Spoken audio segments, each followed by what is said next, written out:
ओम नमो भगवते वासुदेवाय नमः। श्री कृष्ण गोविंद हरे मुरारी, हे नाथ नारायण वासुदेवा। ओम गोविंदाय नमः।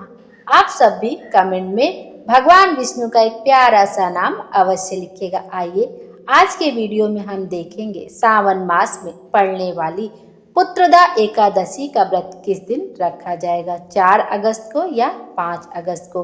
एकादशी के दिन पूजा का शुभ मुहूर्त कब से कब तक है, कौन कौन से शुभ संयोग पुत्रदा एकादशी पर इस बार बन रहे हैं, पुत्रदा एकादशी पर पुत्र प्राप्ति के लिए कौन सा उपाय कर सकते हैं, एकादशी के दिन कौन सा कार्य हमें भूल से भी नहीं करना चाहिए, पारण का शुभ मुहूर्त कब से कब तक है, इन सब बातों को हम इसी वीडियो में देखते हैं। पुत्रदा एकादशी का सनातन धर्म में बहुत ही अधिक महत्व होता है। यह पर्व हर साल सावन महीने में मनाया जाता है। इस दिन माँ लक्ष्मी और भगवान विष्णु की पूजा अर्चना की जाती है। साथ ही उनके निमित्त पुत्रदा एकादशी का व्रत रखा जाता है। धार्मिक मान्यता है कि एकादशी के दिन भगवान विष्णु की पूजा करने से और साथ ही साथ माँ लक्ष्मी की पूजा करने से साधक की हर मनोकामना पूर्ण होती है। साथ ही जीवन में व्याप्त सभी प्रकार के संकटों से मुक्ति मिलती है। इसके अलावा साधक के सुख और सौभाग्य में समय के साथ बढ़ोतरी होती है। और यह एकादशी सावन महीने में पड़ती है, तो सावन महीना भगवान शिव को बहुत अधिक प्रिय होता है। एकादशी और सावन का महीना होने के कारण भगवान शिव और भगवान विष्णु दोनों का आशीर्वाद प्राप्त होता है। आइए देखते हैं इस बार एकादशी का व्रत किस दिन रखा जाएगा। सावन माह के शुक्ल पक्ष की 10वीं तिथि के अगले दिन पुत्रदा एकादशी मनाई जाती है। वैदिक पंचांग के अनुसार 4 अगस्त को सुबह 11:41 पर सावन माह के शुक्ल पक्ष की एकादशी तिथि शुरू होगी। वहीं 5 अगस्त को दोपहर 1:12 पर सावन माह के शुक्ल पक्ष की एकादशी तिथि का समापन होगा। उदया तिथि के अनुसार 5 अगस्त को सावन पुत्रदा एकादशी का व्रत रखा जाएगा।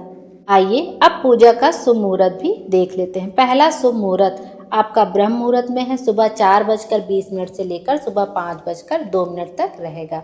फिर आपका है अभिजीत मुहूर्त, दोपहर में 12 बजे से लेकर दोपहर में 12:54 तक रहेगा। और शाम के समय जो पूजन का शुभ मुहूर्त है वो 7:09 से लेकर 7:30 बजे तक रहेगा।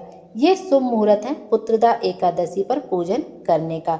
पुत्रदा एकादशी व्रत पारण का जो समय होगा वो आपको 6 अगस्त को पारण किया जाएगा। पुत्रदा एकादशी का शुभ मुहूर्त है आपका सुबह 5:45 से लेकर 8:26 तक पारण का शुभ मुहूर्त रहेगा। पारण तिथि के दिन द्वादशी समाप्त होने का समय दोपहर में 2:08 पर है। द्वादशी तिथि समाप्त होने का समय। आइए अब देख लेते हैं कौन कौन से शुभ योग बन रहे हैं और पुत्रदा एकादशी पर कौन सा उपाय कर सकते हैं। इस बार पुत्रदा एकादशी पर रवि और भद्रावास योग का संयोग बन रहा है। रवि योग में लक्ष्मी नारायण जी की पूजा करने से आरोग्य जीवन का वरदान मिलता है। साथ ही सुख और सौभाग्य में अपार वृद्धि होती है। इस बार पुत्रदा एकादशी पर भद्रा का साया भी लग रहा है। और जब भद्रा का साया रहता है और जितनी देर तक भद्रा का साया रहता है उतनी देर तक पूजा पाठ या कोई मांगलिक कार्य नहीं किया जाता है। इस बार जो भद्रा का साया रहेगा वो आपका सुबह 5:45 से लेकर दोपहर में 1:12 तक रहेगा। तो इतनी देर में पूजा पाठ कोई भी शुभ कार्य नहीं किया जाता है। कहते हैं कि भद्रा काल में पूजा पाठ व मांगलिक कार्यों के लिए उत्तम नहीं माना गया। तो जो शुभ मुहूर्त है उसी में हमें पूजन करना चाहिए जब भद्रा काल लगा हो तब। इस बार एक और ये पुत्रदा एकादशी का बहुत अधिक महत्व होता है कि पुत्रदा एकादशी व्रत करने से निसंतान दंपत्ति को पुत्र रत्न की प्राप्ति होती है। वैसे तो पुत्र और पुत्री में कोई भेद नहीं होता, लेकिन ये पुत्रदा एकादशी तो पुत्र के लिए होता है। लेकिन इंसान को संतान ही प्राप्त हो जाए, चाहे वो पुत्र हो या पितृ, उसके लिए वही सौभाग्य की बात होती है। तो साथ ही जीवन में व्याप्त सभी प्रकार के दुख और संकट पुत्रदा एकादशी का व्रत करने से दूर हो जाते हैं। इस व्रत को करने से व्यक्ति पर लक्ष्मी नारायण जी की कृपा बरसती है। साधक श्रद्धा भाव से एकादशी के दिन लक्ष्मी नारायण की पूजा करते हैं और अपनी मनोकामना पूर्ति के लिए बहुत सारे उपाय भी करते हैं।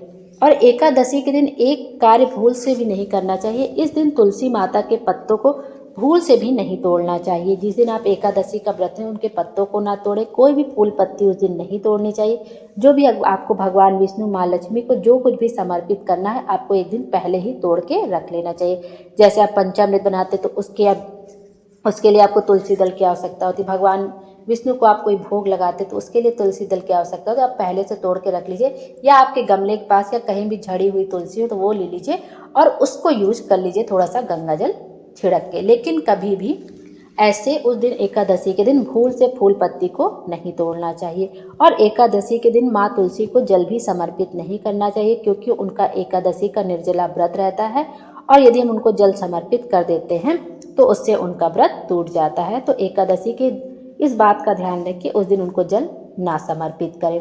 अब आइए देखते हैं कि पुत्रदा एकादशी पर कौन सा उपाय कर सकते हैं पुत्र रत्न की प्राप्ति के लिए। जिनको पुत्री है और वो पुत्र रत्न चाहते हैं वह भी यह उपाय कर सकते हैं, और जिनको संतान नहीं है वह भी भगवान से संतान प्राप्ति के लिए यह उपाय कर सकते हैं। यह पुत्र प्राप्ति का उपाय या संतान प्राप्ति के लिए यह उपाय आपको शिवालय में जाकर करना है। आपके घर के आसपास जो शिवालय हो आप वहां जाकर यह उपाय कर सकते हैं। आपको क्या करना है कि आपको पूजन की सामग्री लेनी है। बेलपत्र ले लीजिए, अक्षत ले लीजिए, फूल है, जल है, जो भी चीज़ आपको चढ़ानी, लेकिन 2 बेलपत्र जरूर लीजिएगा जो कहीं से कटी फटी ना हो, खंडित ना हो। 1 कटोरी में थोड़ा सा घी ले लीजिएगा जो गौ माता का घी हो, या और थोड़ा सा 1 चम्मच घी लेंगे वो भी चलेगा। और 1 कटोरी में खीर ले लीजिए। चाहे आप चावल की खीर बना लीजिए या मखाने की खीर बना लीजिए, चाहे जो खीर बना लीजिए, क्योंकि आपको भगवान शंकर को समर्पित करना है तो आप चावल की खीर बना सकते हैं। तो आप चाहे चावल की खीर ले लीजिए, मखाने की खीर ले लीजिए, जो भी खीर आपसे बने वो आप बना लीजिए, जो भी आपकी इच्छा हो। और 1 कटोरी में थोड़ा सा घी लेना है। गौ माता का मिल जाए तो अच्छी बात, न जो भी आपके घर में घी हो वो ले लीजिए। अब आपको क्या करना है कि ये दोनों चीज़ें लेकर आपको शिवालय में जाना है, और जो भी आप पूजा की सामग्री लेके जाते हैं, 2 लोटा जल, 1 लोटा जल, जो भी सावन के महीने में तो 2 लोटा जल भगवान शंकर पर चढ़ाया जाता है। तो आप जैसे भी पूजन करते हैं मंदिर में जाइए, वहाँ पूजन करिए और एक घी का दीपक ले, चाहे गोल बाती का ले लीजिए, चाहे लंबी बाती का, एक घी का दीपक लेकर जाइए। फिर वहाँ पे शिवलिंग का पूजन कर लीजिए। शिव जी को फूल है, जल है, बेलपत्र है, सब चढ़ा दीजिए। कम से कम 2 बेलपत्र शिवलिंग पर जरूर चढ़ाए, क्योंकि उसको पूजन के बाद आपको उठा लेना। फिर आप जो आप 2 चीज़ें लेकर गए हैं शिवालय में, खीर और घी, उसको शिवलिंग के सामने आपको रख देना है। शिवलिंग के नीचे भी रख सकते हैं, वहीं नीचे पे आप भगवान को ऐसा समर्पित करके दिखा दीजिए। आप उसको खीर शिवलिंग के सामने रख देना है। और एक घी का दीपक आपको मंदिर की चौखट पे जला देना। जहाँ मंदिर का चौखट होता है, चाहे बाहर की तरफ, बाहर चौखट है वहाँ पे जला दीजिए, अंदर जाने को ले तो वहाँ पे चौखट पे जला दीजिए एक घी का दीपक, लेकिन चौखट पे ही आपको जलाना है, जला दीजिए। उसके बाद क्या करिए, आप पूजन वगैरह कर लीजिए। फिर जो 2 बेलपत्र है उसमें से दोनों बेलपत्र को उठा लीजिए। एक बेलपत्र आप अपने साथ में रखिए, आप उसको अपने पल्लू में बांध लीजिए, अपने प्लेट में रखकर आपको घर लेके आना है।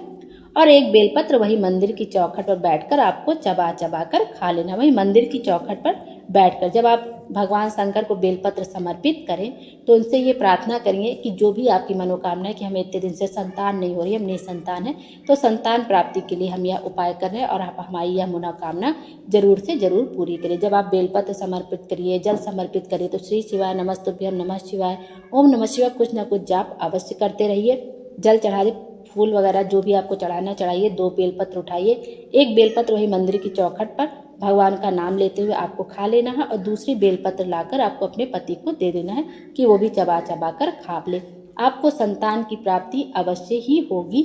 आप यह उपाय करके जरूर से देखिए। यदि आप पति पत्नी दोनों मंदिर में गए हैं तो वहीं दोनों लोग बैठ के बेलपत्र चौखट पर ही खा ले। इस तरह से आप यह उपाय करके देखिए पुत्रदा एकादशी को, आपको संतान की प्राप्ति जरूर से जरूर होगी। भोले बाबा के दर से कोई भी खाली वापस नहीं आता है। और ये पुत्रदा एकादशी का उपाय है, पुत्र प्राप्ति का उपाय है, संतान की वृद्धि करने वाली एकादशी इस एकादशी को कहा जाता है। भगवान विष्णु हम सब की मनोकामना पूर्ण करें और हमारे जीवन को खुशियों से भर दे। Thank you.